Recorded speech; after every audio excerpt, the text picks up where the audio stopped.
Number 20. The Turning. Some movie fans like their endings neat and tidy, fastened with a bow and without any ambiguity. If you're one of those fans, The Turning is not for you. Many viewers felt consternated and let down by the final scene of this adaptation of the classic ghost story The Turn of the Screw, despite its comparisons to the source material. Oh my god. After all, the original story is a benchmark of inconclusive storytelling, demanding that the reader come to their own opinions about the end. It was an accident! Can't fix it. She's broken. The Turning also does this, ending on a look of shocked horror and screaming by its lead protagonist, before cutting to black and forcing us to ask the question of ourselves: how did that movie end? You listening, Sopranos? Number 19. Rats, Night of Terror. Italian horror is not for everyone. This gruesome and unique subgenre of horror often demands a lot of leaps in the departments of logic, faith, and good taste in order to properly appreciate its penchant for dreamlike logic and style over substance. Rats, Night of Terror was a low-budget affair helmed by Italian directors Bruno Mattei and Claudio Fragasso, and is a mishmash of post-apocalyptic, sci-fi, and horror tropes about killer mutated rats taking over a bombed-out city.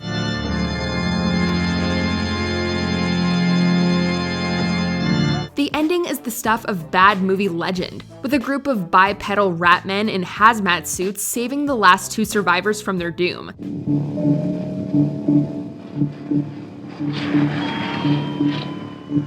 The origin really exceeds the execution here, though, we love those rat costumes, guys. Really, we do.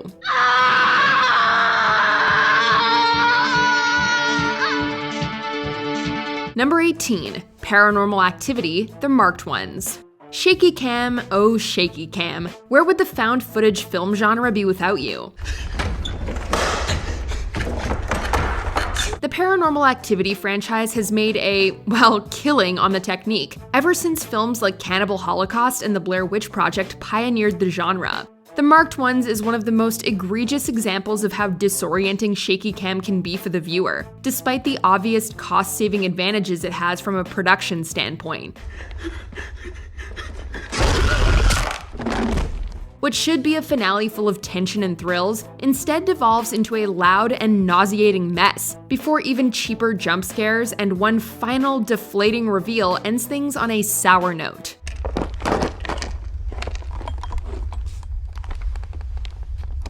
Number 17. Unfriended. In order to get down with the ending of Unfriended, you have to first get down with the concept of Unfriended. A horror movie that's shot with so much laptop footage is only going to appeal to a certain demographic, and we're not going to say that this decision wasn't unique, as Unfriended does have its defenders. Bye! Many found it difficult getting through a feature-length film shot in this fashion, however, and this definitely applies to the ending. We once again are viewing images on Blair's laptop, as it's revealed she was the one filming an embarrassing video that resulted in her friend Laura taking her own life. Then the computer is slammed shut by Laura's ghost and she jumps at the camera. Movie over. No! Number 16. Jigsaw. The Saw franchise was already suffering a case of diminishing returns by the time the head-scratching finale of Saw 3D saw Cary Elwes making an ill-advised return to the series. No! Game over. No! Jigsaw was an attempt at righting these wrongs, but it didn't really work out that way. This is primarily due to the dense, and we mean dense, amounts of backstories, motivations, and double crosses that have defined this messy, convoluted series. We can never come from anger or from vengeance. If you haven't followed the films to this point, it's highly likely that you have no idea what's going on. The final reveal and laser collar death match between Halloran and Logan is neither exciting nor satisfying, even for longtime Saw fans. I speak for the dead. Number 15. 47 Meters Down, Uncaged. Okay, and people think the shark in Jaws looked fake? The endings of both films in the 47 Meters Down franchise were letdowns for different reasons. The original film had a lame fake-out ending of Mandy Moore's Lisa hallucinating most of the movie, due to being trapped by a shark cage. Oh, we made it. We made it. Meanwhile, 47 Meters Down Uncaged attempts to go full action movie mode with some hyper-slick CGI sequences and excitement, complete with underwater flare guns and shark eye stabs.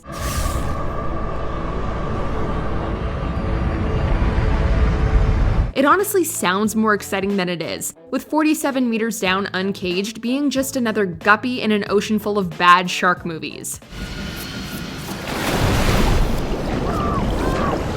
Number 14, The Descent Part 2. Jump scares. They're the ultimate cheap shot and cop-out, especially for a franchise as otherwise solid as The Descent. It all comes back to the American ending of the original film, which saw protagonist Sarah survive her ordeal in the caves after leaving her companion Juno to die. This is the jumping off point for the sequel, which reunites Sarah and Juno in another fight against the horrific subterranean crawlers. Come on, we gotta get out of here. The crawlers are truly terrifying villains, and don't need to leap out at the screen to make an impact, as evidenced by the wonderful practical gore effects found in both films. Unfortunately, the final zoom into a dark hole and the accompanying cheesy jump scare ending just leave this franchise with a whimper instead of a bang. Number 13, Seed of Chucky. The bloom was truly off the rose at this point in the Child's Play franchise, with even the meta commentary by the Chucky and Tiffany dolls referencing how convoluted the plotlines had become by the time 2004's Seed of Chucky hit theaters. The ending is basically split into two parts, the first being a face-off between Chucky and his son Glenn after a bloody bust-up with Tiffany. It's campy and cheesy, far removed from the franchise's original harrowing roots, but does possess decent doll effects. The post-script birthday party scene featuring a human Glenn peeing himself at the sight of Chucky's severed arm, however, not so much. Rewatch the original Child's Play and leave this one in the basement of the dollhouse. Number 12, Would You Rather? Hey, does the idea of developing a horror movie around the childhood game of Would You Rather sound appealing to you? Or, wait for it, would you rather watch another movie? Dad jokes aside, the ending of this 2012 flick attempts to go for some sort of dark, Twilight Zone sort of misdirection, but it ends up being more dour and depressing than anything else. No. Oh, of course. You're not the gambling type, are you? Our protagonist, Iris's goal in becoming involved in this violent game of Would You Rather is to save the life of her sick brother, who's promised a bone marrow donor if she wins.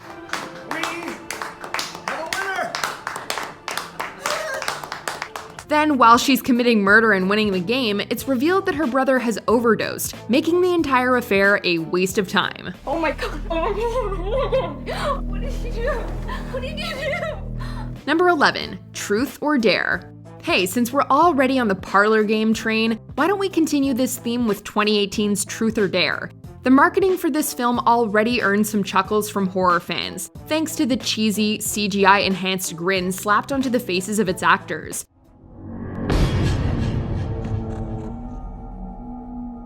The full film didn't fare much better when it was released, with its ending sort of piggybacking on some of the logic presented in the superior 2014 film It Follows. Look, I know, it sounds insane, but the game is real. Whereas the characters in that film escape death by passing on their curse via sex, Olivia and Marky in Truth or Dare do something similar when they upload a YouTube video that passes their turn onto whomever is watching the clip. We wonder how long that will take exactly. I'm so sorry, but I have to ask you. Truth or dare? Number 10, Devil. M. Night Shyamalan was in the middle of a career slump when he wrote the story treatment for the 2010 film Devil. Who are you? Today, I'm an old woman.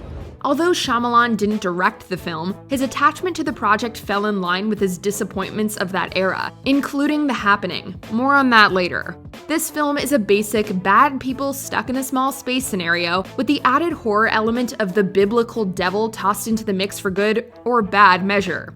This never quite pays off, for when Old Scratch actually reveals himself in the body of an older woman, he's rendered impotent pretty quickly by the power of penitence and forgiveness. Damn. I really wanted to. It's anticlimactic, lame, and, well, not very scary. Where is she? Where'd she go? Number 9. Quarantine.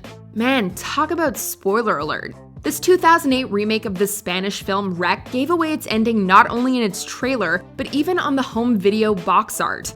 Quarantine is your basic found footage style shocker, with effective, tension-filled scenes in an apartment complex ravaged by an aggressive, zombie-esque virus.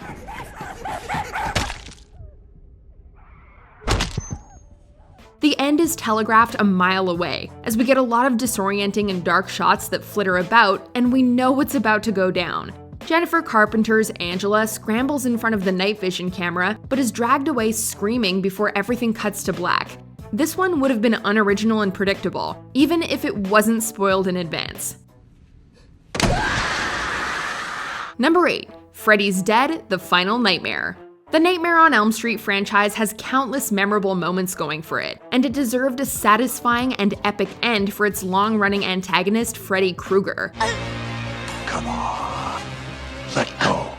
Unfortunately, what we got, before the franchise awoke again, was a half-baked and anticlimactic excuse to utilize some dated 3D gags and Looney Tunes puns for sending off that terrifying man of our dreams. The fight sequence between Krueger and his daughter Maggie is poorly choreographed and clumsy, without even some satisfying gore to sweeten the pot. By the time Maggie wishes Freddy Happy Father's Day and blows him up, Kids. well, let's just say we wish we could wake up from this nightmare of an ending. Freddys Dead. Number 7. The Unborn. The actual idea behind The Unborn is not the worst, attempting to adapt the ancient Judaic myth of the Dybbuk into a horror movie framework. It's the execution here that really sinks the film, as there's nothing in the form of frights or tension to be seen as The Unborn comes to a close. Keep going. The CGI effects are wonky, the choreography is ho-hum, and there isn't any real payoff that justifies our journey of vengeful demonic sibling babies out for revenge.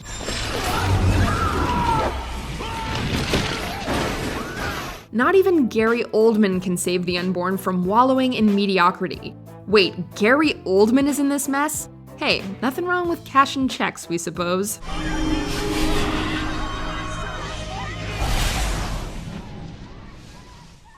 Number 6. Secret Window. Doh! We fell for the old split personality trick again. 2004's Secret Window does have its share of defenders out there, but we just can't help but roll our eyes at the ending of this Stephen King adaptation. Gotta fix the ending. And how exactly do you suppose we ought to do that? It's revealed that Johnny Depp's writer Mort has actually invented the character of Shooter the entire time, and has been committing murders and arson the whole time due to his dissociative personality disorder.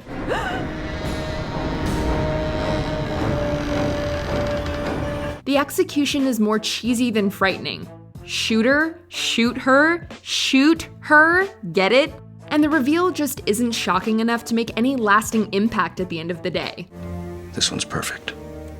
Number 5. Texas Chainsaw Massacre, The Next Generation. The Saw may be family, but this generation has some serious explaining to do with their elders.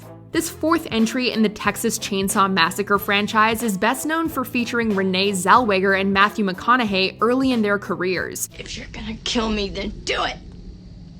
I'm not gonna put up with any more of your crap. It's bullshit! Truth be told, McConaughey is absolutely bonkers in his performance as Vilmer Slaughter, but even his beyond the pale craziness can't save TCM The Next Generation from being a hot mess.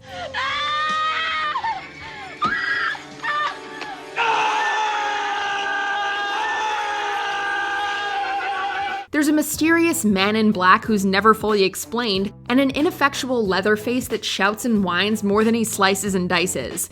Oh, and never mind that airplane that literally comes out of nowhere to take out Vilmer, leaving Leatherface to throw a panicky tantrum in the dust.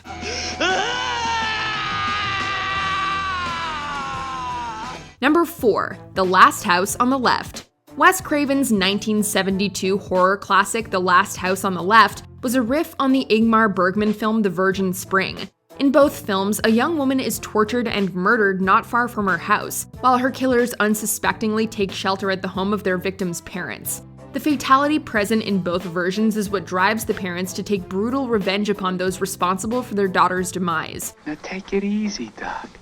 Don't do anything I wouldn't do. It's a key ingredient into pushing each situation over the edge. The filmmakers behind the 2009 remake apparently didn't understand this, however, as their version allows Mari Collingwood to survive her ordeal, reuniting with her parents against the Krug gang. Sometimes you just need a downer ending. Number 3. Halloween: The Curse of Michael Myers. Okay, so the Halloween franchise is home to a number of controversial endings, from the eye-rolling eye-open of Halloween Resurrection to the Thorn cult jailbreak sequence of Halloween 5: The Revenge of Michael Myers. It's the infamous 6th entry in the franchise, The Curse of Michael Myers, however, that's perhaps the most convoluted, as it depends on which version you happen to watch. The theatrical cut is a bloody, fast-moving affair, but possesses a confusing ending involving Paul Rudd, a pipe, and the echoing screams of Dr. Sam Loomis.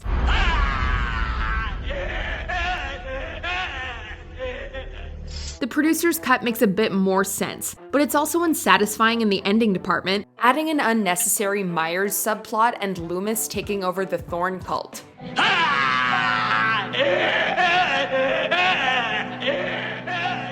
May we suggest something in a Halloween 3, perhaps? Stop it! Stop it! Stop it!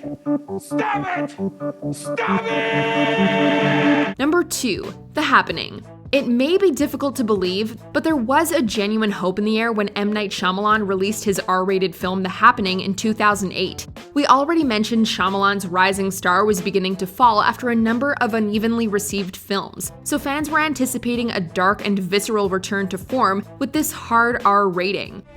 If we're gonna die, I wanna be with you. I wanna be with you, and I'm gonna come be with you. Unfortunately, as interesting as the initial idea of plant life taking aim on human life was in theory, the practice and execution led to more laughs than screams. The event must have ended before we went out there. The ending is particularly anticlimactic, as the threat just basically goes away, although it is teased that another wave of toxin-induced deaths might be on the horizon to threaten science teacher Mark Wahlberg in the future.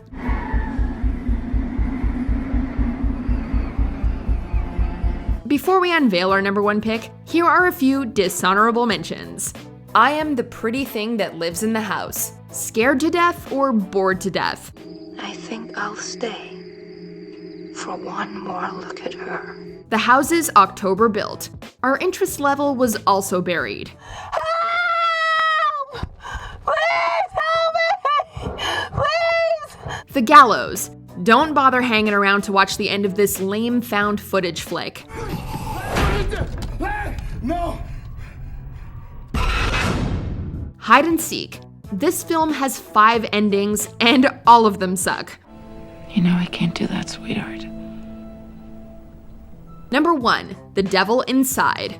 Come on, you knew we were going here for our number 1 pick. The Devil Inside has the ignoble reputation of possessing, indeed, the worst and most hated ending in horror movie history. David, the Holy Apostle of all the saints command you, reveal yourself before the Creator. By the year 2012, the possession genre had been done every way one could imagine, yet some still held out hope that The Devil Inside could make good on the promise of its intriguing trailer. Unfortunately, the film decided to end an otherwise harrowing scene of devil possession in a moving vehicle with a URL for a website that would apparently provide more information on the Rossi case. Audiences were understandably pissed, and The Devil Inside never could recover from this unwise decision for any type of potential sequel. Michael!